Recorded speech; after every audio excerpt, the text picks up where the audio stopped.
네, 오늘 이제 시간이 되었으므로 이제 들꽃 학당 제4강 성세 하나님 대 교리의 하나님 두 번째 시간 하나님의 초월성과 내재성에 관하여라는 제목으로 함께 이야기를 나눠보도록 하겠습니다.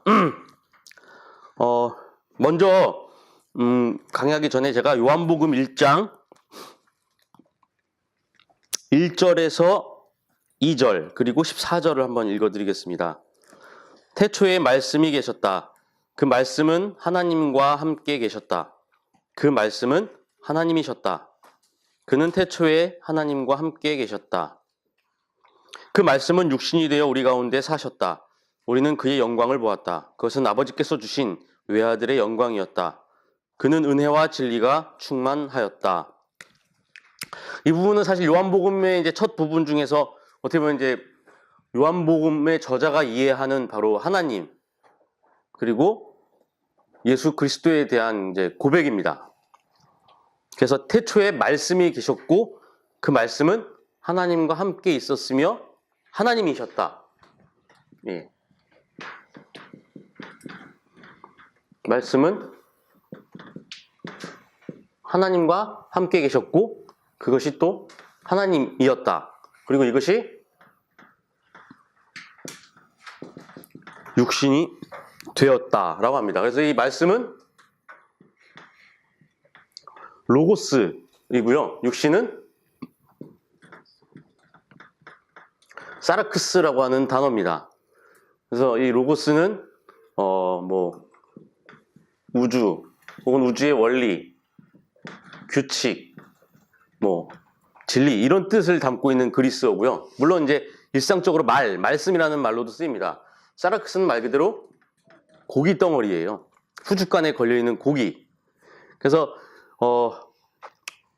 바울은 인간의 몸을 이해할 때 몸이 있고 그 안에 영과 육으로 되어 있는 것이 아니라 영을 쫓는 삶, 육을 쫓는 삶 이렇게 표현을 합니다. 그래서 몸은 소마라고 표현하고 영은 푸뉴마 그리고 육은 사르크스라고 표현을 해요.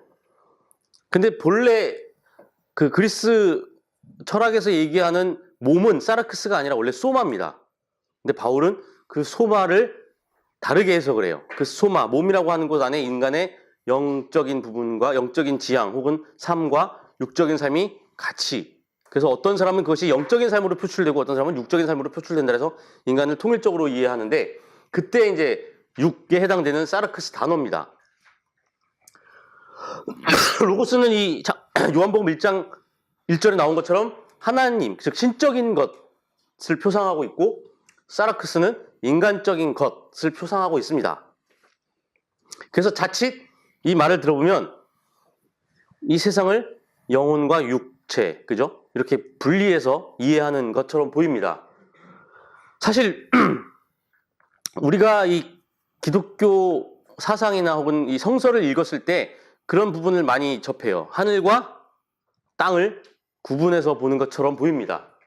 마찬가지로 인간을 영혼과 육체로 분리해서 보는 것처럼 보여요. 그런데 요한복음 저자는 이것을 이 말씀이 즉 하나님이 신적인 것이 육신을 입어서 혹은 육신이 되어서 우리와 함께 하셨다는 말로 그것을 다 상쇄시켜 버립니다. 다른 말로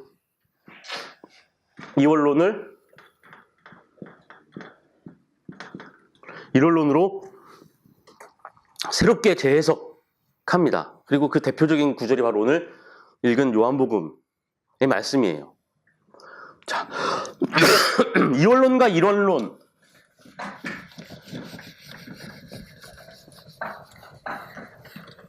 사실은 이원론 하면 떠오르는 것이 있습니다. 아까 잠깐 말씀드렸지만 바로 하늘과 땅을 구분하는 거죠. 거룩과 세속. 아까 얘기했듯이 영과 육. 이 이원론적인 관점에서는 모든 것이 구분되어서 나뉩니다. 그리고 한쪽에 가치를 부여하고 한쪽에 가치를 폄훼하는 경향이 있어요. 물론 이 서양 사람들의 눈에서 이 이원론은 사실 이 세계를 관찰하고 이 세계를 분석하고 그것을 가지고 뭔가 의미를 찾아내기 위한 하나의 도구였습니다. 이해하기 위한 도구였어요. 우리도 어쩔 수 없이 이 세계를 경험할 때 두 개로 혹은 세 개로 나눠서 구분하잖아요. 남자와 여자를 나누던가 키 큰 사람과 작은 사람을 나누던가 이런 식으로 우리는 항상 뭔가를 구분해서 이해합니다. 그래서 그 구분함을 통해 무언가 우리가 경험을 좀 더 세분화하고 더 이해하기 편한 방식으로 해석할 수 있습니다. 근데 이 이원론이라는 것이 갑자기 어떤 틀이 되어버리면 모든 것을 다 나누게 돼요. 그죠? 너와 나, 내 편과 네 편, 빨간색과 파란색 이런 식으로 구분하게 됩니다. 그러면서 한쪽을 적대화하거나 한쪽을 차별하거나 혐오하는 그런 방식으로 바뀌는데 사실 이 하늘과 땅, 거룩과 세속, 영과 육 이 구분은 성서적인 사상은 아닙니다. 이 이원론이라고 하는 것을 가장 처음 이렇게 본격적으로 얘기한 사람이 바로 이제 많이 들어보신 플라톤이라고 하는 철학자를 통해서 이제 본격적으로 이 서구 사상에 영향을 미치게 되는데요. 플라톤은 이데아의 세계와 현실 세계를 구분합니다. 그리고 이 이데아의 세계는 현실 세계와 질적으로 다른, 전적으로 다른 세계예요. 이 이데아의 세계로 갈 수 있는 방법은 바로 영혼을 통해서만 가능합니다. 육체는 이 현실계에서 무의미하게 썩어 없어지거나 혹은 이 영혼이 이데아의 세계로 다가가는데 방해가 되는 요소예요. 영혼은 긍정적인 것이고 육체는 부정적입니다. 플라톤의 제자였던 아리스토텔레스는 초기에는 플라톤과 같은 생각이었어요. 그러다가 마지막에 약간 생각을 바꿉니다. 여기에 정신이라는 것이 있는데 이 정신은 이 영혼과 육체를 통합해서 우리로 하여금 이데아를 경험할 수 있도록 해주는 신적인 힘이라고 얘기합니다. 외부에서 들어오는 힘. 이 플라톤과 아리스토텔레스의 사상은 훗날 어거스틴과 아퀴나스에 의해서 다시 재발견되고 또 비슷한 맥락으로 서로 갈라지게 됩니다. 서로 다른 얘기를 해요. 근데 완전히 다른 얘기는 아닙니다. 한쪽은 육체가 혹은 우리 인간이 하나님에게 다다르기 위해서는 오직 하나님만이 필요할 뿐이다. 혹은 하나님의 은총만으로만 가능하다. 이것이 어거스틴의 주장입니다. 그리고 이 어거스틴의 주장은 플라톤 사상의 영향을 받고 있어요. 반면에 아퀴나스는 아니다. 하나님께서 우리를 창조하실 때 우리 안에 심어놓은 그 자연의 빛을 통해서 우리는 하나님에게 다다를 수 있다. 그 자연의 빛은 다른 말로 이성이라는 말로도 표현이 됩니다. 하지만 인간이 하나님을 경험하거나 하나님을 이해하거나 하나님에게 다가갈 때 오로지 인간의 이성의 능력으로만 되는 것이 아니라 하나님께로부터 오는 정신적인 것 혹은 신적인 능력, 은총 이것이든 뭐든 그런 외부적인 힘을 통해서 인간은 그 도움으로 하나님에게 다다를 수 있다라고 얘기합니다. 그래서 훗날 개신교 전통은 오직 은총으로, 오직 믿음으로, 오직 말씀으로 하나님과 인간 간의 직접적인 관계를 강조합니다. 반면에 가톨릭은 아퀴나스의 사상을 따라서 물론 그것도 중요하지만 교회의 전통이나 교회의 중재, 역할, 매개 혹은 사제들의 중재를 통해서 얼마든지 그리고 인간의 금욕이나 선의 실천을 통해서 신에게 또한 다다를 수 있다라고 얘기합니다. 한쪽은 카톨릭은 그래갖고 어떻게 되죠? 교회나 교황 권력이 절대화됩니다. 그래서 오직 그것을 매개로만 신을 접할 수 있다라고 얘기합니다. 개신교는 그 직접성을 얘기하다 보니까 저마다 주장들이 막 달라져요. 그리고 그것이 강화되다 보니 오히려 누가 더 강조가 되죠. 로마 가톨릭의 교황처럼 각 교회의 목회자들 혹은 성직자들의 역할이 또 오히려 강조가 됩니다. 그게 아이러니예요. 제가 왜 이 말씀을 드리느냐? 바로 하늘과 땅을 구분하고 거룩과 세속을 구분하고 영혼과 육체를 구분하는 이 이원론, 이 이원론 쪽 사상은 오랫동안 이 기독교 사상 안에 뿌리 깊게 내리 박아서 하나님을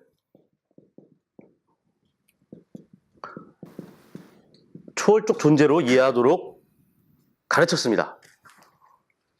성서가 직접적으로 가르쳤다기보다는 이 성서를 나름 해석한 바탕으로 형성된 고백한 교회가 공동으로 고백한 신조 혹은 교리를 통해서 그렇게 고백해 왔어요. 제가 이제 나눠드린 그 일물에 보시면 가장 먼저 주기도문이 있습니다. 제가 주기도문을 한번 읽어보겠습니다. 첫 번째 버전은 마태복음 6장 9절에서부터 15절까지입니다.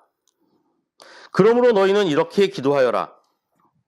하늘에 계신 우리 아버지 그 이름을 거룩하게 하여 주시며 그 나라를 오게 하시며 그 뜻을 하늘에서 이루심 같이 땅에서도 이루어 주십시오.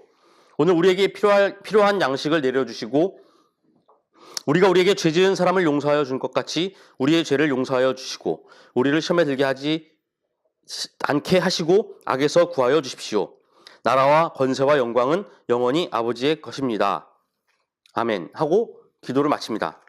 누가복음 11장 2절에서 4절, 누가복음에 있는 주기도문은 더 짧습니다. 예수께서 그들에게 말씀하셨다. 너희는 기도할 때 이렇게 말하여라. 아버지, 그 이름을 거룩하게 하여 주시고 나라를 오게 하여 주십시오. 날마다 우리에게 필요한 양식을 내려주십시오. 우리의 죄를 용서하여 주십시오. 우리에게 빚진 모든 사람을 우리가 용서합니다. 우리를 시험에 들지 않게 하여 주십시오. 그래서 훨씬 더 짧고 간결합니다. 근데 차이점을 보셨나요? 이제 우리가 오늘 주기도문을 통해서 보려고 하는 것은 바로 하나님을 어떻게 표현하느냐입니다. 마태복음에서는 어떻게 표현하죠? 예수님께서 하늘에 계신 우리 아버지입니다.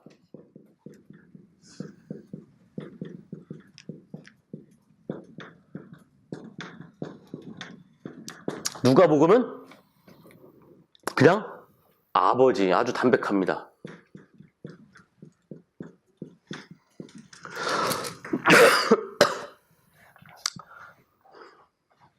자, 마태복음을 먼저 보겠습니다. 여기에 사실 서로 모순되는 두 표현이 있습니다. 하나는 하늘이라는 표현이고 하나는 우리 아버지라는 표현입니다.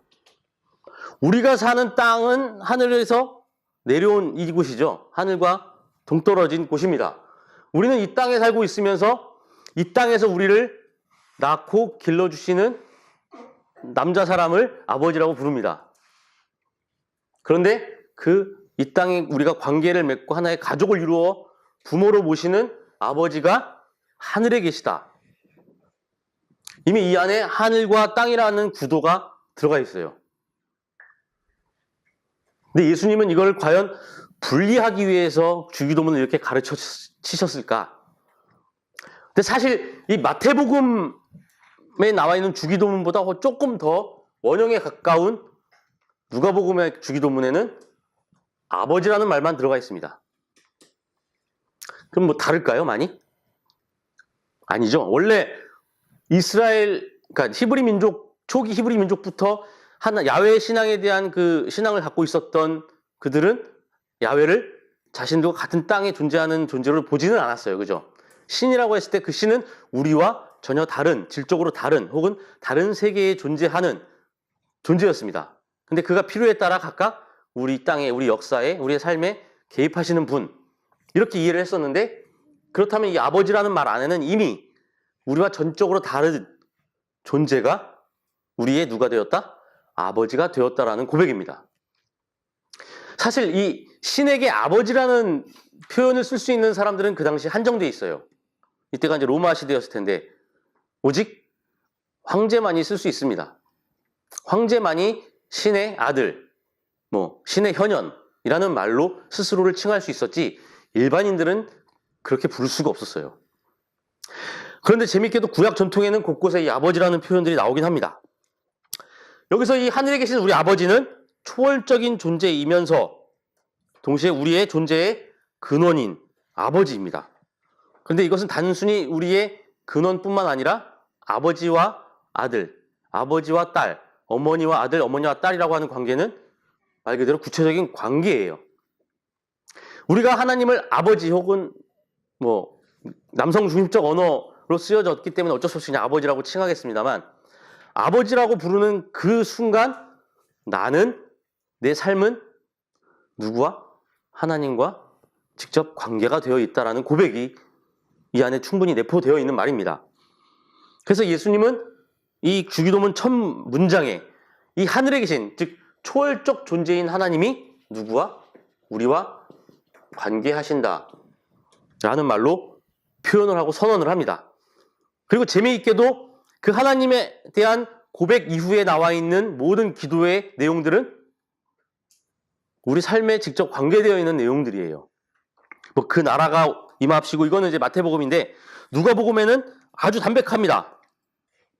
아버지의 이름을 부르고 그 이름을 거룩하게 하십시오. 그리고 그 나라가 오게 하십시오 한 다음에 바로 그 다음부터는 필요한 양식, 우리의 죄를 용서해 주시고 빚진 사람들을 우리가 똑같이 용서하게 하시고 우리를 시험에 들지 않도록 해 주십시오. 이 땅에서의 삶에 대한 도움을 요청하는 그런 내용으로 이 주기도문은 이어져 있습니다. 자, 이 주기도문 다음에 또 우리가 볼 것은 그 밑에 나와 있는 니케아 신조입니다.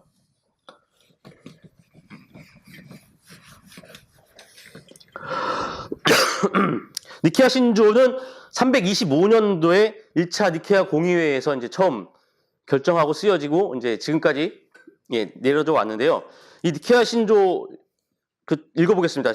우리는 천지의 창조자이며 모든 것과 보이지 아니하는 것을 만드신 한 분 전능하신 하나님 아버지를 믿습니다. 자, 이 니케아 신조에는 하나님의 표상이 몇 가지가 나오죠? 첫 번째, 창조자입니다. 어떤 창조자냐? 보이는 세계, 보이지 않는 세계까지 모두 만드신, 그죠? 온 세상을 만드신 분입니다. 온 세상 만물. 여기 보이지 않는 세계는 말 그대로 우리가 경험해보지 못한 초자연적인 세계를 의미합니다. 자연적인 세계는 우리가 육감을 통해서 경험하는, 만지고 느끼고 발 디디고 사는 이 세계고, 보이지 않는 그것은 바로 그것을 초월한 초자연의 세계죠. 그러니까 이 창조자 하나님은 현실 세계와 초월 세계까지 모두 다 만드신 분이라는 고백입니다. 두 번째 고백은 유일하신 분, 하나님의 유일성을 강조합니다. 유일신, 오직 이 세상을 그 창조하신 분은 당신뿐입니다. 지난 시간 우리가 야훼라는 개념을 통해서 한번 고찰해봤던 내용입니다. 세 번째는 바로 전능하신, 모든 것을 다 할 수 있는 무한한 능력을 가진 하늘에 계신 아버지 혹은 아버지. 어릴 때 아이들은 아버지가 만능인 줄 알죠. 예, 저희 아이들도 제가 마치 세상에서 가장 힘이 센 존재라고 착각을 합니다만, 어떻게 보면 그런 어린아이의 마음을 그대로 표현한 것 같아요. 이 아버지라는 표상은 당시에 지금도 어느 정도는 그렇긴 하지만 그런 무한한 능력 혹은 위대함의 표상이었습니다. 하나님은 니케아 신조에서 창조자이며 유일하신, 전능하신 하나님으로 고백됩니다. 아까 그 주기도문에 나와 있는 하늘에 계신 아버지와 조금 어감이 다르죠. 뭔가 약간 더 피상적입니다. 개념적이에요. 창세기 1장에서 혹은 창세기 2장에서 하나님께서 세상을 이렇게 창조하셨다라고 구체적으로 얘기한 그 느낌과 그냥 보이지 않는 것, 보이는 것 모두를 창조하신 창조자라고 하는 것은 그 사건을 압축해 놓은 개념입니다. 이때부터 개념화가 돼요. 하나님에 대한 표상이 개념어로 사용됩니다. 자, 그리고 나서 다음 사도신경을 보겠습니다. 사도신경도 니케아 신조와 거의 비슷합니다. 사도신경은 약 한 5세기경에 그 초대교회부터 쭉 전승해 오다가 5세기경에 확립되었는데요. 사도신경을 보면 전능하사 천지를 만드신 하나님 아버지를 내가 믿사오며, 똑같습니다. 여기도 전능성, 창조자, 창조성, 아버지, 이 세 가지 개념으로 이제 사용을 합니다. 여기서 우리가 딱 몸에 와닿는 개념은 바로 아버지죠. 계속 아버지는 반복이 됩니다. 하나님은 늘 아버지로 고백이 됐어요. 요즘 이것에 대해서 이제 많은 여성 신학자나 학자들이 이제 비판을 합니다. 이거는 당시 그 가부장적 사회 문화를 기반으로 했기 때문에 그런 거지, 하나님을 하나의 성으로 규정하는 것은 옳지 않다고 합니다. 물론 이제 그 하나님의 교회인가요? 그 사이비 종교, 그 유사 기독교 중에 하나님의 교회라는 곳이 있는데, 거기가 예전에는 그 아버지 하나님 하다가 그 교주가 이제 그 원래 교주의 아내가 교주가 되면서 어머니 하나님을 강조한다고 합니다. 그래서 하나님을, 왜 인간이 하나님에게 성을 붙일까요? 인간과 마찬가지로. 그것도 상당히 고민해 볼 만합니다. 이따가 잠깐 얘기하겠지만, 우리가 가장 친숙한 개념으로 하나님을 이해할 수밖에 없기 때문에 그래요. 혹은 가장 우리가 구체적으로 경험한 것들을 바탕으로. 어쨌든 사도신경에도 하나님을 전능한 하나님, 창조자 하나님, 아버지 하나님으로 고백합니다. 그러다가 이제 그 밑에 나와 있는 아나타시우스 신조를 보면 이제 엄청나게 이제 복잡해집니다. 하나님에 대한 고백이. 이 아나타시우스 신조는 뭐 주로 가톨릭이나 성공회에서 많이 사용된다고 하는데요. 자, 한번 읽어보겠습니다. 이것이 바로 세계교회의 신앙이니 우리는 삼위일체의 하나님, 즉 하나이신 삼위일 하나님을 예배한다. 인격을 혼동해서도 안 되고 본질을 분리해서도 안 된다. 한 분 성부와 또 다른 분 성자와 또 다른 분 성령이 존재한다. 그러나 성부와 성자와 성령은 동일한 신성과 동등한 영광과 함께 영원한 위엄을 가진다. 성부의 본성이 바로 성자와 성령의 본성이다. 성부도 피조되지 않았고 성자도 피조되지 않았고 성령도 피조되지 않았다. 성부도 무한하고 성자도 무한하고 성령도 무한하다. 성부도 영원하고 성자도 영원하고 성령도 영원하다. 그러나 영원한 본질은 셋이 아니라 하나만 존재한다. 그와 같이 피조되지 않은 본질이나 무한한 본질도 셋이 아니라 하나만 존재한다.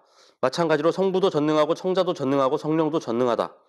그러나 전능한 본질은 셋이 아니라 하나만 존재한다. 이와 같이 성부도 신이고 성자도 신이고 성령도 신이다. 그러나 신은 셋이 아니라 하나만 존재한다. 이와 같이 성부도 주님이고 성자도 주님이고 성령도 주님이다. 계속 반복됩니다. 이 아나타시우스 신조는 뭐를 강조하는 거죠? 딱 봐도 오늘 다루진 않겠지만 삼위일체를 강조합니다. 자, 근데 여기서 이제 그 삼위일체를 쏙 빼고 하나님의 속성 을 나타내는 단어를 한번 찾아보겠습니다. 첫 번째, 하나이신, 유일성을 강조합니다. 두 번째, 영원한 위엄. 그 밑에도 나오는데요. 영원성을 강조합니다. 제가 이제 밑줄을 쳐놨습니다. 그리고 피조되지 않았다. 이건 뭘까요? 스스로 존재하는 것, 자존성입니다. 영원하다 또 나오죠. 그리고 무한하다. 동시에 전능성. 그리고 주님이라는 말은 이 세계의 주인이다. 주권을 갖고 있는 유일한 주체다. 라는 뜻이죠. 주권성. 위에서 했던 창조주, 유일한 하나님, 전능한 하나님이 5개로 이제 분화가 됐어요. 더 많은 하위 개념들이 들어옵니다. 하나님은 유일하신 하나님입니다. 그리고 그는 영원토록 이 세상에 존재하고 우리의 인간의 유한성과는 다르게 무한하게 존재합니다. 시간과는 별개로. 우리 인간은 하나님의 피조물인 것이지만 하나님은 그와 달리 스스로 존재하는 자다. 따라서 신은 무한한 능력을 갖고 있다. 전능성. 그리고 창조주 유일한 하나님으로서 이 세상의 유일한 주인이다. 세분화됩니다. 그리고 다 개념으로 표현하고 있습니다. 우리가 이 유일성을 표현하려면 여러 가지 구체적인 표상들을 떠올려야 되고, 영원이라고 했을 때도 구체적인 뭔가 다양한 표상들을 떠올릴 수밖에 없습니다. 자존성, 무한성, 전능성, 주권성. 조금씩 뭔가 우리 머리 안에서 끊임없이 생각을 해야 떠올릴 수 있는 표상들로 바뀝니다. 그리고 나서 이제 그 다음에 아우구스부르크 신조어라는 것이 있습니다. 방금께 가톨릭 쪽이라면 아우구스부르크 신조는 루터 쪽입니다.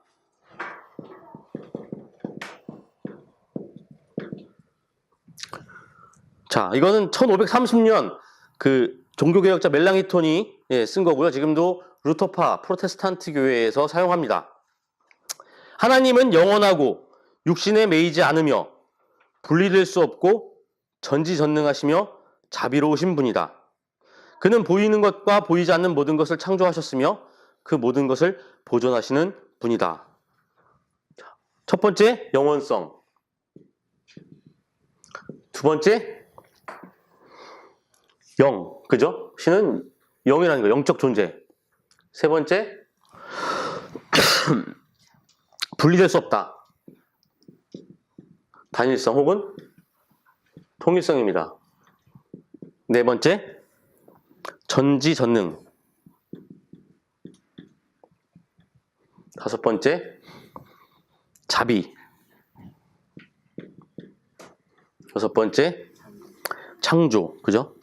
창조와 또 뭐를 같이 얘기하죠? 창조만 하시고 땡이 아니라 그 창조 세계를 보존하신다. 아까 그 아나타시우스 신조보다 뭔가 좀 더 세분화됐습니다. 그냥 유일하다고 하지만 않고 분리될 수 없다. 나뉠 수 없다. 단순히 영원한 존재가 아니라 우리처럼 쓰러져갈 육체가 아닌, 육체에 매이지 않는 자유로운 영적인 존재다.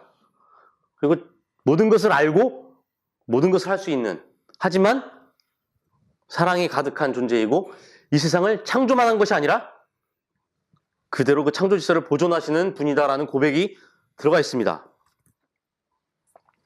그리고 이제 마지막으로 볼 것은 이제 우리 교단이 소속해 있는 장로교에서 가장 많이 쓰고 있는 신앙 고백서입니다. 웨스트민스터 신앙 고백이죠.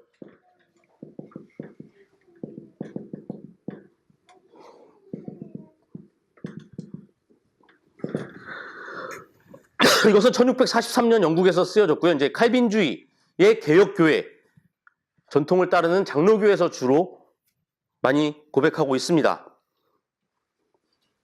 자, 살아계신 하나님은 오직 한 분이다. 그분은 존재와 완전성에 있어서 무한하시고 지극히 순수한 영이시고 보이지도 아니하시고 몸이나 지체, 정욕이 없으시다. 그리고 변함이 없으시고 광대하시고 영원하시고 능히 이해될 수도 없으시고 전능하시고 지극히 지혜로우시고 지극히 거룩하시고 지극히 자유하시고 지극히 절대적이시다. 또 자기 자신의 변함없고 지극히 의로운 뜻으로 세우신 계획에 따라 모든 일을 행하시고 자기 자신의 영광을 위하여 하시며 지극히 사랑이 많으시고 은혜로우시고 자비로우시고 오래 참으시고 선하심과 진실하심이 충만하시고 사악과 범죄와 죄악을 용서하신다. 그분은 자기를 부지런히 찾는 자들에게 상을 주시는 분이지만 그럼에도 불구하고 심판에 있어서 지극히 공의로우시고 두려우신 분이시고 모든 죄를 미워하시고 죄 있는 자를 결코 죄 없다 하지 않으신다. 아주 길게 장황하게 하나님의 속성을 표현을 합니다. 그리고 우리가 웬만한 어휘를 갖고 있는 사람들이 쓸 수 있는 좋은 말은 다 들어가 있어요. 그래서 이것을 이제 줄여서 이제 주로 어린 아이들에게 교리 문답을 할 때 쓰는 소요리 문답에는 이렇게 요약을 합니다. 하나님은 영이시며 그의 존재하심과 지혜와 권능과 거룩심과 공의와 선하심과 진실하심이 무한하시고 영원하시며 변함이 없으신 분이다. 자, 다 쓸 수가 없을 만큼 많아요. 유일성, 완전성, 무한성, 영원성, 불변함, 절대성, 거룩성, 자비성, 공의성, 주권성 다 들어가 있습니다. 그런데 이 안에 모순된 개념들이 막 뒤섞여 있어요. 그죠? 오래 참으시고 선하신데 또 죄를 미워하십니다. 용서하시는데 죄는 가차없이 공의를 통해서 정죄하신다고 합니다. 하나님은 변함이 없으시고 광대하시고 영원하신데 그 다음에 이제 이해될 수 없으시다. 우리 인간이 결코 이해할 수 없는 존재다. 라고 하면서 하나님에 대한 이해를 장황하게 써놨습니다. 어떻게 보면 이 신조가 보여주는 것이 우리 인간이 신을 이해하고 경험하고 표상할 때 갖고 있는 그 존재적인 모순, 한계를 그대로 드러내는 것 같아요. 우리는 신을 알 수 없지만 끊임없이 신을 무언가 알고 어떤 말로 표현하고 규정하기 위해서 끊임없이 노력합니다. 그것이 필요하기 때문에 그렇겠죠. 그 하나님의 표상은 필요합니다. 우리는 초월적 존재로서 하나님을 고백할 수밖에 없어요. 이건 필요해요. 여기서 초월적 존재라고 하는 것은 우리를 벗어나서 혹은 우리와 전혀 다른, 우리가 사는 세계와 전혀 다른 세계에 혹은 우리가 갖고 있는 능력을 뛰어넘는 이런 뜻을 많이 갖고 있습니다. 왜? 우리가 경험한 신적 경험들이 사실은 그런 신의 초월성을 드러내주기 때문에 그래요. 우리가 알 수 없는 신비로운 방법으로, 그죠? 우리가 경험해보지 못한 새로운 방법으로 신은 우리에게 항상 개입하십니다. 우리에게 말씀하시기도 하고 우리를 도와주시기도 합니다. 우리는 그렇게 고백을 해왔어요. 삶을 통해서, 그리고 성서를 통해서. 그렇기 때문에 우리는 초월적 존재인 신을, 우리와 전혀 다른 절대적인 신을 고백할 수밖에 없지만 그것을 우리는 무엇으로 표현을 하죠?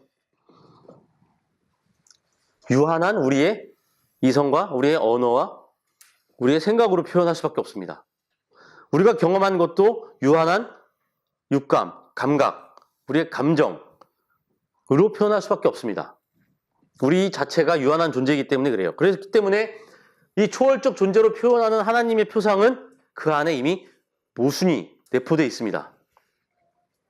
자, 구약 성서에 나타난 하나님의 표상을 보면 그게 더 명확하게 드러납니다. 구약 성서에서는 하나님을 인격적으로 묘사하기도 하고 비인격적인 존재로 묘사하기도 하고 동시에 하나의 개념적인 표상으로 묘사하기도 합니다. 인격적 표상을 보면 주님, 만군의 주, 만왕의 왕, 용사, 목자, 고아의 아버지, 과부의 재판장처럼 아예 아주 구체적인 한 대상을 위한 존재로도 표현하기도 합니다.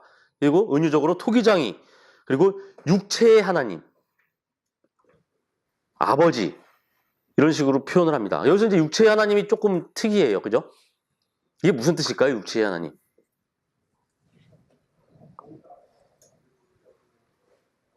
하나님이 육체를 갖고 있다는 뜻은 아니겠죠?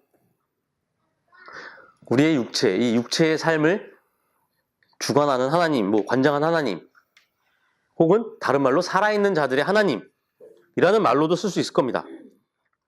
반대로 이제 비인격적인 표상을 보면 빛, 태양, 반석, 산성, 우리에게 걸림돌이 되는 돌과 바위, 함정, 올가미, 이스라엘의 희망, 우리의 성소, 피난처, 힘, 방패, 생수의 혹은 생명의 근원, 알파 혹은 오메가, 알파와 오메가, 즉 처음과 나중 이렇게 표현이 됩니다.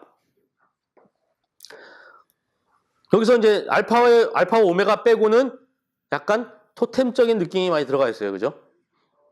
그러니까 아주 원초적인 그 토템 신앙에서 표상하는 신의 모습. 우리는 태양을 보고 신이라고 칭하고 달을 보고 신이라고 칭했던 것처럼 그렇듯 자연 안에서 뭔가 우리의 특정한 삶의 한 맥락 가운데 영향을 미치거나 영향을 미칠 수 있는 인간 스스로보다는 조금 더 무언가 한 차원 높은 혹은 강한 존재로 하나님을 표현하기도 합니다. 그리고 심지어 이사야서 8장 14절에 나오는 함정과 올가미 같이 인간으로 하여금 한번 걸려서 넘어지게끔 만들고 함정에 빠뜨리는 존재로도 표현을 합니다. 그거는 이제 잘못된 길을 간 사람에게 함정과 올가미가 되겠죠. 심판의 의미입니다. 그 다음에 이제 개념적인 표상을 보면 뭐 창조자 똑같이 나오고 무소부지하신 분, 흙으로 피조물을 창조하는 창조자, 뭐 거룩하신 분, 두려운 분, 여기 똑같이 나옵니다. 모든 육체의 하나님, 공의의 하나님, 질투하는 하나님, 분노하는 하나님, 보복의 하나님, 전쟁에 능한 하나님, 놀라우신 조언자, 영원하시는 아버지, 평화의 왕, 신실하신 주, 뭐 신실하신 분, 도우시는 분, 위로하는 분, 용서하는 분, 심판자, 구원자, 역사의 주관자, 생명의 영, 인애와 공평과 정직을 땅에 행하는 자, 공의로 판단하시며 사람의 심장을 감찰하시는 만군의 야훼 등으로 표현을 합니다. 여기서 나오는 이 개념적 표상들은 아까 우리가 읽었던 그 신조들에 나오는 하나님의 표상과 약간 좀 비슷해요. 예. 뭔가 딱 구체적으로 나온다기보다는 하나님을 하나의 가치나 의미로 투사를 합니다. 이렇듯 구약 성서에는 하나님에 대한 인격적인 표상과 비인격적인 표상이 서로 뒤섞여 있어요. 교차적으로 나오기도 합니다. 그리고 동시에 근원적 가치, 인간이 자신들이 추구하는 가치와 혹은 상황적으로 요청되는 것들을 투사하는 그러한 개념적 표상으로도 표현을 합니다. 그런데 구약 성서에서의 표상되는 하나님은 무언가 그들이 처한 삶의 구체적인 상황과 맥락에 맞아떨어지는 혹은 그것에 상응하는 하나의 구체적인 형상으로 표현이 됩니다. 은유적이고 상징적으로 표현하죠. 구약 성서에서는 인간도 그렇게 표현을 합니다. 인간을 때로는 끊임없이 자기의 생명을 위해 집어삼키는 목구멍으로 표현하기도 하고 악한 일을 하는 사람에게는 악한 일을 하는 손으로 표현하기도 합니다. 즉 인간을 표현할 때도 인간을 각 기관별로 구성품으로 생각하는 것이 아니라 그 사람이 행하는 바를 표현해주는 것으로 인간을 표현하기도 합니다. 근데 마찬가지로 하나님도 그런 식으로 표현을 해요.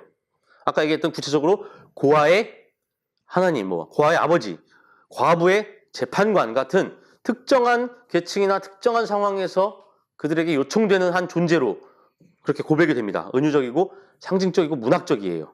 이것이 바로 히브리적 사고라라고 할 수 있습니다. 근데 신약 성서에 들어오면 이제 개념적인 표상만 등장합니다. 구약 성서처럼 하나님이 이렇게 구체적으로 등장하지 않아요. 예수님이 비유로 표현하실 때도 가끔 하나님을 포도원 주인 정도로 빗대어 표현하긴 하지만 하나님 자체를 표현하진 않습니다. 신약 성서에서는 구약 성서와 달리 개념적 표상만이 주로 등장해요. 하나님, 주님, 하늘의 아버지. 그래서 구약의 시적 표상을 개념화해서 압축해서 표현을 합니다. 이걸 이제 사변적인 표현이다라고도 할 수 있는데요. 이것은 이제 어느 정도 헬레니즘적 사고의 영향을 받은 것 같습니다. 단 예수는 하나님을 항상 아버지로 부름으로써 자신과 직접 관계되는 존재로 구체적으로 표현하고 있습니다. 그래서 이제 성서적 하나님에 나타나는 이 표상들이 이 상호 모순성을 한번 살펴볼 텐데요. 이 구약 성서의 하나님은 종종 아주 서로 정반대의 모습으로 묘사되기도 합니다. 불변하지만 어느 순간 인간처럼 화도 내고 분노도 하는 존재이기도 합니다. 한편으로 영원하고 전능한 존재이지만 질투하는, 후회하는 존재로도 묘사가 돼요. 그리고 시편의 24장 8절에서 보면 하나님은 전쟁에 능한 하나님으로 묘사가 됩니다. 그런데 이사야 9장 6절에 보면 하나님은 또 평화의 왕으로 묘사되기도 합니다. 이렇듯 왜 상반된 모습으로 하나님이 이 성서를 통해서 표상이 될까요? 이해가 될까요? 그것은 성서가 증언하는 그 하나님이, 구약 성서가 증언하는 하나님이 그 이스라엘의 오랜 역사 과정 가운데 그들이 경험한 사건들을 통해서 형성된 신앙 고백에 기초하기 때문입니다. 사건이라는 것은 직접 경험한 구체적인 사태입니다. 그들은 노예 상황에서 하나님을 만났고 떠돌이 중에 하나님을 만났고 전쟁 중에 포로 중에 하나님을 만났습니다. 그 가운데서 고백된 하나님은 그때그때마다 다른 얼굴로 자신을 드러내고 만나주시는 거죠. 그래서 이 구약의 하나님은 역사적 상황과 공동체의 경험과 동떨어진 그런 사변적인 신론이 아닙니다. 이런 사변적 물음이 아닌 그들이 처한 구체적인 삶의 상황 가운데서 그 삶 한가운데서 발생하는 사건을 통해서 지속적으로 하나님을 경험한 것이 바로 그 하나님의 표상으로 나타나고 있습니다.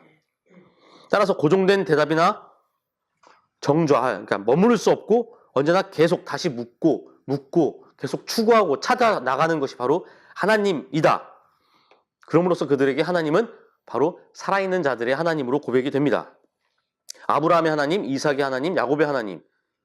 즉 죽음 이후에 하나님이 어떤 존재이며 하나님이 우리 죽음 이후에 어떤 세상을 우리에게 준비해 주실 것이고 우리를 어떻게 할 것이냐를 생각하지 않고 지금 이 삶 한가운데서 경험하는 그 사건들 가운데 나에게 어떤 존재인지, 나에게 어떤 도움을 주시는지, 나에게 어떤 심판을 하시는 분인지를 끊임없이 성찰하는 것이 바로 구약 성서의 하나님의 상입니다.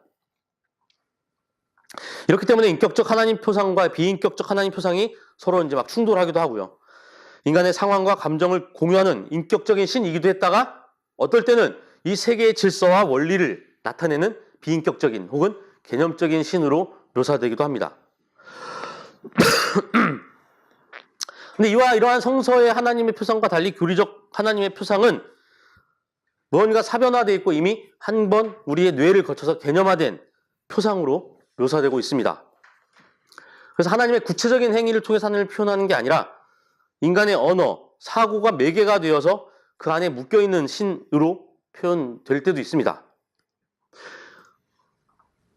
우리가 아까 처음에 읽었던 이제 주기도문 빼고 사도신경부터 해서 웨스트민스터 그 신앙 고백에 이르기까지 인간이 혹은 기독교가 혹은 교회가 그 신앙 고백 혹은 교리를 통해서 고백하고자 했던 것 혹은 표현하려고 했던 것이 무엇일까요? 아마 초기 그리스도교 공동체에서는 자신들이 믿고 있는 기독교적인 가치와 그 본질을 그 비기독교적인 세계와 다른 사람들에게 전하거나 혹은 그들로부터 자신들의 그 종교적 신앙, 신념을 지키기 위해서 노력한 결과라고 볼 수 있습니다. 그리고 이제 기독교가 공인된 이후 기독교적인 가치와 질서를 세계에 확장하고 전하고자 하는 노력도 또한 훗날 그 안에 포함이 되어 있겠죠. 그리고 이제 기독교라고 하는 것이 하나의 세계의 질서로 확립된 이후에는 대표적으로 이제 중세 스콜라 신학에서는 그것을 고수하고 유지하고 그것을 통해서 교회의 질서와 세계의 질서를 지탱하기 위해서 사용한 노력이다라고 할 수 있습니다. 그래서 우리가 지난 시간 나눴던 유일신적인 그 야훼 신앙이 그것을 통해서 이제 조금씩 변절되게 됩니다. 본래 야훼 신앙, 유일신으로서의 야훼 신앙 고백은 인간적인 모든 지배 구조와 질서로부터 인간을 해방시키고자 했던 신앙 선언이었습니다. 근데 그것이 어느 순간 이제 교회를 매개로 한 새로운 질서와 지배 구조를 확립시키고 옹호하기 위한 매개로 전락하게 됩니다. 그래서 사무엘 하 7장 12절에서 13절 그리고 역대하 2장 6절 혹은 6장 18절에서 나오는 것처럼 솔로몬이 성전을 통해 하나님을 가두려고 했던 것과 마찬가지의 일을 이렇게 교회가 이 교리를 통해서 했었는지도 모릅니다. 뭐 그것이 100%는 아니라고 봅니다만 그런 부작용들을 많이 나왔죠. 하나님의 초월성을 오히려 하나님의 초월성을 강조함으로써 훼손하는 결과를 낳게 됩니다.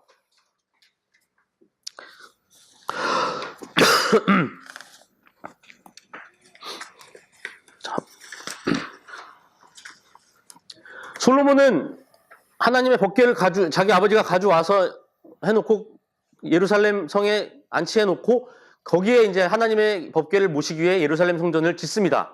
다윗은 자신의 손에 피가 많이 묻어서 자신의 손으로 성전을 짓지 않겠다고 하고 자기 아들에게 넘깁니다. 솔로몬은 당시 세계에서 가장 화려한 성전을 짓습니다. 하나님이 그것을 기뻐하실 줄 알았는데 하나님께서는 기뻐하시지 않습니다. 내가 언제 내가 거할 처소가 필요했느냐? 너희들은 나를 그것에 가둘 수 있을 것이라고 생각하느냐? 내 발 디디는 곳은 이 세계 전체이며 내 머리 둘 곳은 저 하늘이다. 라면서 하나님께서는 그것을 거부하십니다. 근데 마찬가지로 교회는 이 교리 안에 하나님을 가두어 둠으로써 우리 머릿속에서 자꾸만 하나님을 생각하도록 만듭니다. 삶을 통해서 경험하고 고백되어지는 하나님이 아니라 개념과 사변을 통해 이해하고 해석하는 하나님으로 자꾸 우리 안에 고정시킵니다. 그래서 이 교리라고 하는 것은 초월적인 존재로서 하나님을 강조하다 보니까 오히려 하나님의 그 초월성을 훼손하는 결과를 가져옵니다. 하나님이 초월적인 존재라는 것은 아까도 얘기했지만 어떻게 보면 우리의 사고의 능력 밖에 있는 존재입니다. 그리고 우리가 첫 시간 함께 얘기를 나눴듯이 우리는 그 하나님을 경험하는 방법은 그렇기 때문에 간접적일 수밖에 없습니다. 인간의 한계, 인간이 그 하나님을 이해하고 경험하고 파악하는 그 도구들, 매개들의 한계를 인정하는 선 안에서 하나님을 끊임없이 추구하고 하나님의 진리를 찾아 나가는 것이지, 그것이 신앙이고 그것이 기독교가 추구하는 가치이지, 우리가 간접적으로 이해하는 그 하나님의 표상들 안에 하나님을 가두어 두는 것은 오히려 우리가 그렇게 입으로 고백하는 영원하고 전능하고 불변하고 절대적인 그 하나님을 인간의 유한성 안에 가두는 결과가 됩니다. 그리고 그것을 강조하고 그것을 고수하려고 하는 일부 계층과 집단에 의해서 그것은 언제나 이데올로기로 악용되기 마련입니다. 가장 가깝게는 우리 사회에서 이미 그 조찬 기도회라고 하는 것을 통해서 일부 대형교회 목사님들이 군사 독재 정권이나 혹은 그 불합리한 정권에 힘을 실어주는 역할을 합니다. 하나님은 이런 하나님입니다. 하나님은 왕들을 축복하시는 하나님입니다. 하나님은 다윗을 축복하신 분입니다. 라는 그런 표현으로 그들에게 면죄부를 줍니다. 이 초월적인 하나님의 표상, 어느 순간에 이 하나님을 강조하다 보니 수많은 사람들이 죽어나가는 전쟁을 합리화하기도 합니다. 학살을 정당화하기도 합니다. 모든 차별과 혐오와 부조리들을 정당하게 하는, 즉 지배자들의 이데올로기로 변절이 됩니다. 그러다 보니 그것에 반대해서 이제 무신론자들이 등장을 하죠.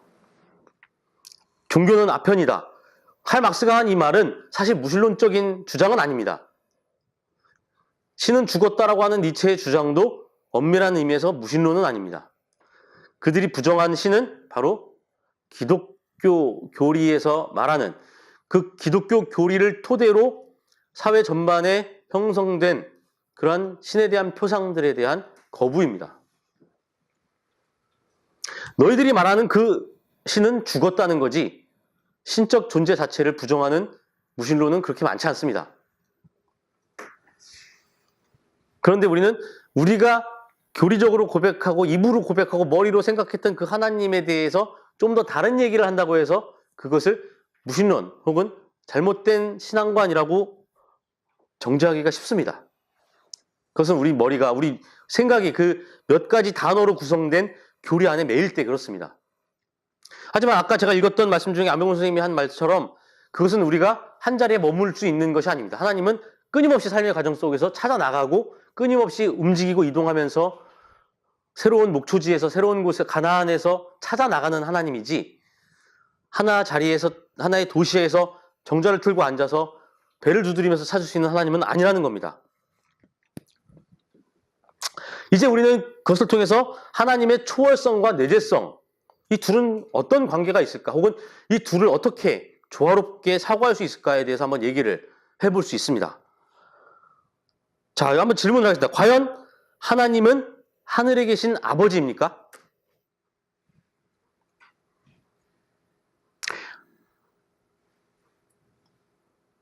아닌가요? 자, 먼저 하늘의 표상에 대해서 한번 보겠습니다. 하늘은 아까 얘기했듯이 이데아 저 너머의 세계라는 표상을 고대에는 갖고 있었습니다. 근데 근대 이후 그 생각은 완전히 뒤바뀌어 버렸죠. 엄청난 인식의 전환이 인류에게 다가옵니다.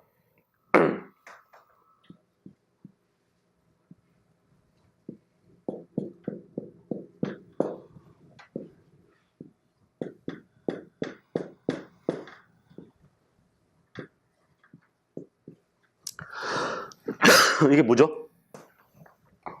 제가 그림을 잘 못 그리긴 했습니다만. 지구, 태양. 이건 천동설입니다. 중세 교회가 주장했던. 자, 이것은 코페르니쿠스에 의해서 주창된 지동설이에요. 자, 이 둘 중에 어떤 게 인간 중심적인 생각인 것 같죠? 이게 인간 중심적인 생각인 것 같죠? 왜? 이 지구에 사는 인간이 이 우주의 중심이기 때문에 그렇습니다. 신은 인간을 위해 지구를 창조하시고 지구 안에 인간을 만드시고 이 지구의 주인이 되게 하시고 관리자가 되게 하시고 이 우주는 그 지구를 중심으로 돈다. 어떻게 보면 이게 되게 인간 중심적인 사고 같습니다. 근데 이것을 주장하는 교회가 이 안에 중심으로 자리 잡고 있었습니다. 신중심적 사고라는 모토로 사실은 인간이 아니라 교회, 교권이 중심이었던 사회였어요. 자, 여기는 사실 인간은 태양을 중심으로 도는 저 수많은 행성들 중에 하나인 지구에 사는 아주 미세한 존재일 뿐이라는 것을 포함해주고 있습니다. 함축해주고 있어요. 그리고 이러한 태양계 같은 우주가 이 넓은 우주에 무수히 많다라고 하는 것, 이건 사실 인간을 중심으로 놓는 사고는 아닙니다. 인간이 변방으로 나가죠. 더 왜소해지고 더 작아집니다. 그런데 이 사고에서 이 사고로의 전환, 인간의 이성을 도구로 우주의 신비를 밝혀냈다. 우주의 원리를 찾아냈다라고 하는 그 인식은 인간이 다시 이 세계의 주인공이 되게 만들었습니다. 근대의 시작입니다. 근대는 이성을 가진 인간이 이 세계의 중심입니다. 데카르트의 말처럼 나는 이성을 가지고 사고하기 때문에 그 자체로 충분히 존재하는, 자존하는 주체다라는 선언이 근대에 들어섭니다. 오히려 이제 신의 자리는 이제 근대에 들어와서는 이제 점점 개인적인 영역으로 후퇴하죠. 그때부터 이제 하나님이라는 말은 이 세상에 이렇게 통용되는 말이 아니에요. 지금 우리 사회에서도 그렇지만 하나님이라는 말은 일부 기독교인들이 쓰는 말입니다. 하나님 중심에서 인간 중심으로 바뀌었어요. 자, 이런 지동설 혹은 이 과학으로 밝혀진 이 현대 사회에서 우리는 하나님이 하늘에 계신 존재다라고 이제는 더 이상 생각하지 않습니다.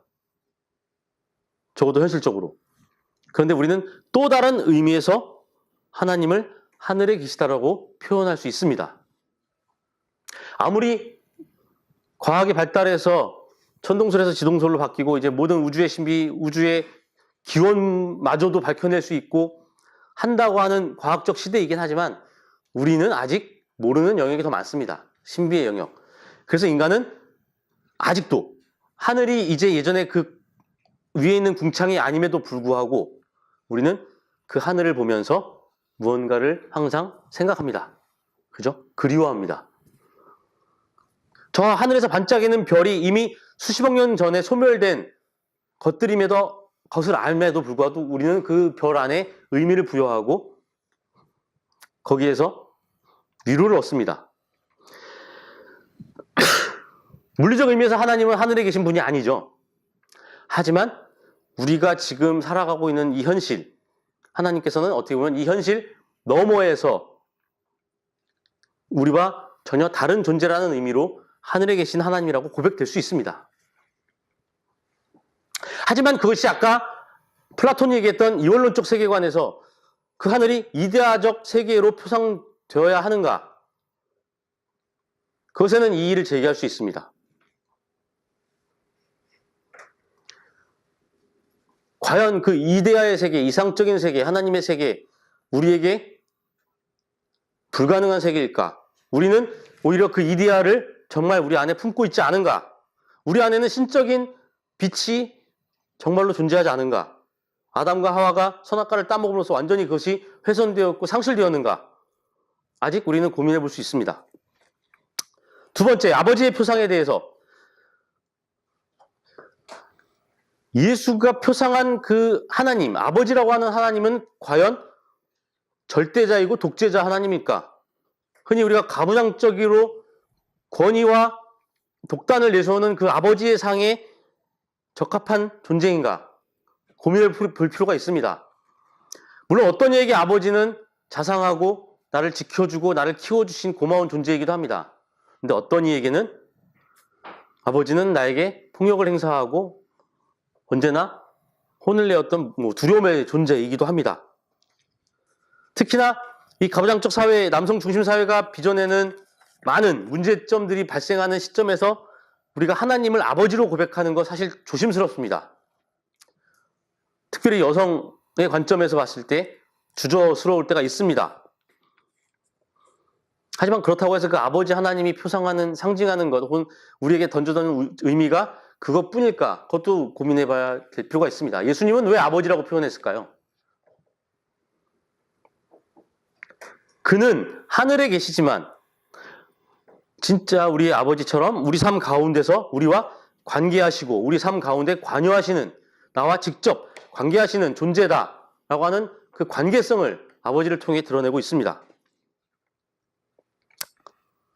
그렇다면 하나님은 전적으로 우리와 다른 존재인가요?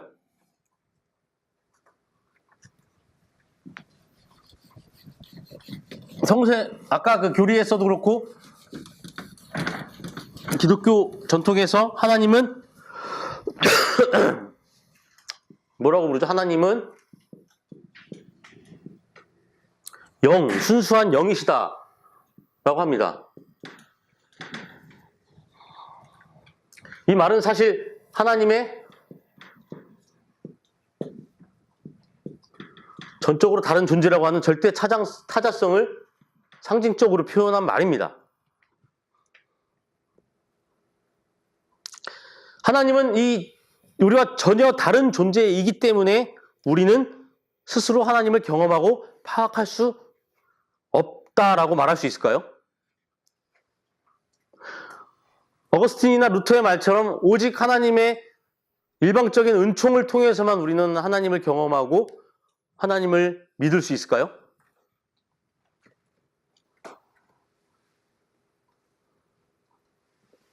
아닙니다. 우리는 이미 수많은 경험과 수많은 매개들을 통해서 하나님을 경험합니다. 우리는 심지어 자연을 통해서도 하나님을 경험합니다. 아주 시콜콜한 내 일상의 삶을 통해서도 하나님을 경험합니다.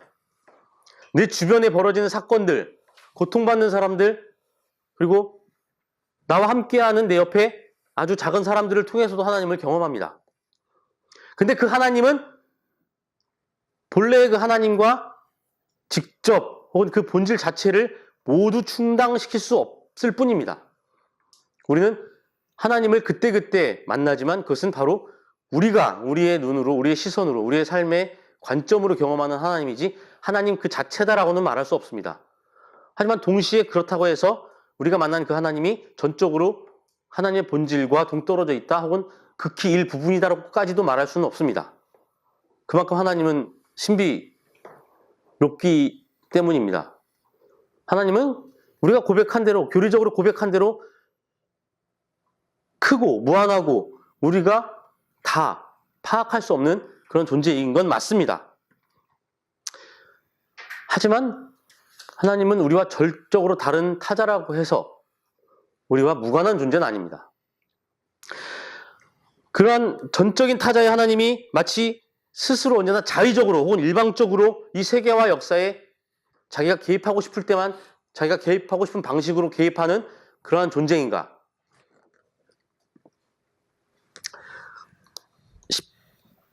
그 근대 초기에 영국을 중심으로 유행했던 하나님에 대한 이해가 있었습니다. 바로 그걸 이신론이라고 부릅니다. 이거는 뭐 신이 두 개다가 아니고요. 어떤 것으로 예를 들냐면 시계공이 아주 정교하게 시계를 만듭니다. 그리고 나서 시계는 이제 그다음부터 째깍째깍째깍 돌아가죠. 그래서 이제 떨어져서 팔짱을 끼고 있습니다. 아무것도 안 하고. 언제 시계에게 다가갈까요? 그죠? 태엽을 감을 때, 그리고 시계가 고장났을 때, 그리고 나서는 냅둡니다. 하나님이 이 세상을 창조하셨을 때 이 세계에 질서를 부여합니다. 그 질서는 그 자체로 이제 알아서 굴러갑니다. 그럼 신은 그냥 떨어져서 방관합니다. 한때 이 이신론을 주장을 했다가 이것이 이제 폐기가 됐는데요. 그 이후에도 이 영향이 많이 우리 기독교 사상 안에 침투되어 있습니다. 마치 영지주의처럼. 그래서 사람들은 좀 적극적인 시계공인 하나님을 표상합니다. 하나님이 그때그때 자기의 필요에 따라서 일방적으로 개입하는, 그 하나님은 이 역사 바깥에 존재합니다. 우리가 살고 있는 이 역사 바깥에 존재하면서 그때그때 수직적으로 개입하는 하나님입니다. 역사의 단절을 가져오는 하나님. 인간은 이 역사 안에서 아무런 역할이 없습니다. 오직 이 신의 개입을 통해서만 역사가 변화되고 진보하게 됩니다. 그리고 그 끝은 언제나 하나님에 의해서 결정되어 있습니다. 우리는 그런 하나님을 초월적 하나님이라고 부를 수 있을까? 우리가 고백하는 하나님의 초월성이 바로 이런 부분인가? 이런 하나님의 일방적인 독단적인 독재자로서의 하나님을 표상하는가? 한번 생각해 볼 필요가 있습니다. 우리는 신을 무한하고 절대적인 존재로 이해합니다. 그래서 하나님은 자기 자신 외에 그 어떤 존재도 필요하지 않다라고 합니다. 심지어 창세기의 창조서라에 나와 있는 하나님께서 보시기에 좋았더라는 그 말을 가지고 하나님께서는 자신의 영광을 위해서 이 세상을 창조했다라고 합니다. 만들어 놓고 자기 만족을 위해서 필요하지도 않은데 이 세상을 창조했다라고 말합니다. 과연 그 말이 맞을까요? 하나님이 이 세상을 필요로 하지 않은데 자기 만족을 위해 이 세상을 창조한 그런 존재일까요? 그렇다면 그 하나님은 왜 구약 성서에서 히브리인들의 눈에 인간 때문에 고통받고 인간 때문에 질투하고 인간 때문에 화를 내고 인간 때문에 자신의 의지와 방향을 선회하는 그런 존재로 묘사가 될까요? 구약의 하나님은 상당히 인간적입니다. 심지어 자신의 결정사항도 인간을 위해서 바꿔버립니다.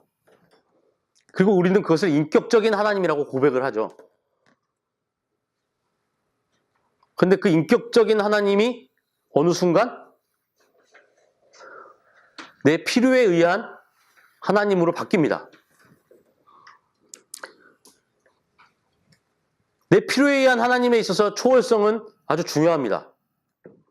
하지만 나와 관계성 안에 나와 함께 존재하는, 나와 함께 계시는, 지금 현재 하시는 하나님을 고백하기 위해서는 하나님의 내재성도 중요합니다.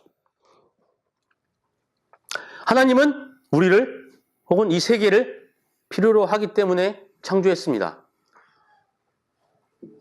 하나님은 이 모든 것들을 포함하면서도 이 모든 것들과 함께하는 그런 존재입니다. 이 세계를 그냥 창조해놓고 그냥 나 몰라라 내버려 두거나 이 세계를 창조해놓고 자신의 꼭두각시인 양 조종하는 그런 존재는 아닙니다.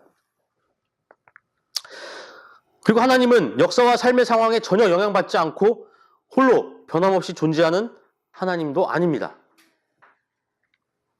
하나님은 이 세계와 관계하시면서 함께 창조하고 창조되는 그러한 존재입니다. 우리와 함께 계시고 우리와 함께 살아가시는 분이죠. 그래서 이 세계에는 우연이란 이름으로 하나님의 창조성이 드러납니다. 우리가 생각하지도 못했던 존재를 통해, 우리가 생각하지도 못했던 사건을 통해 하나님께서는 우리에게 새로운 하나님의 임재 사건을 경험하게 하십니다. 그것을 단순히 우연이라고 부를 수도 있고 신율이라고도 부를 수 있지만 우리는 하나님의 그 뜻, 의지가 결정되어 있다는 방식으로 신율을 이해할 수는 없습니다. 그 신율은 어떻게 보면 하나님이 우리와 함께 호흡하시고 관계하시는 과정을 우리의 관점으로 설명하는 것이 아닐까 생각이 됩니다. 그렇다고 해서 내재적 하나님이 그런 범신론을 의미하는가? 이 우주가 곧 하나님인가?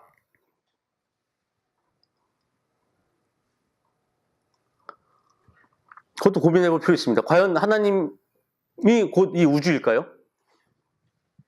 그렇다면 우리는 하나님을 신으로서 굳이 고백할 필요는 없습니다. 우리는 어떤 일을 해도 그것이 하나님 안에서 이루어지는 일이기 때문에 방관할 수 있고 무책임할 수 있고 변절할 수 있습니다.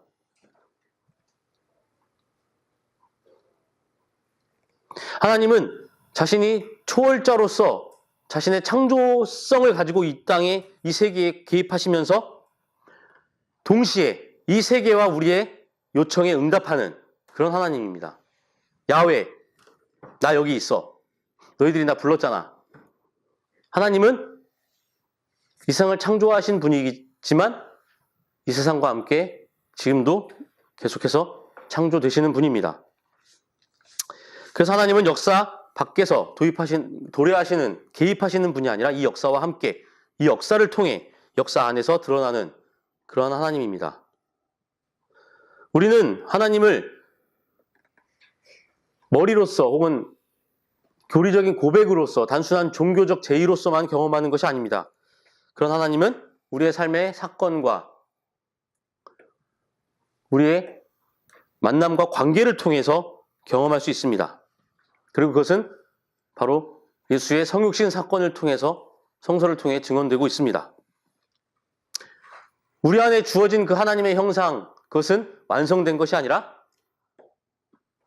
이 땅에 하나님 인간의 몸으로 오신 예수 그리스도를 닮아감으로써, 쫓아감으로써 비로소 완성되어질 그 가능성입니다. 그래서 우리는 다시 주기도문을 읽어봤으면 좋겠습니다.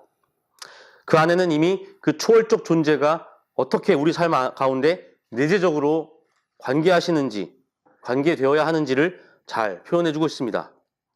그 하늘에 계신 하나님이 우리 삶 가운데 구체적으로 함께 하시는, 함께 하기를 요청하는 것이 바로 주기도문의 의미가 아닐까 생각이 됩니다. 그 초월성과 내재성이 바로 우리가 고백하는 예수 그리스도를 통해 말씀이 유기된 그 하나님을 통해 이미 우리에게 알려져 있습니다. 그래서 우리는 예수 그리스도를 통해 하나님의 초월성과 내재성을 모두 경험할 수 있습니다. 네, 오늘 준비한 내용은 여기서 마치도록 하고요. 이제 자유롭게 질의응답하도록 하겠습니다.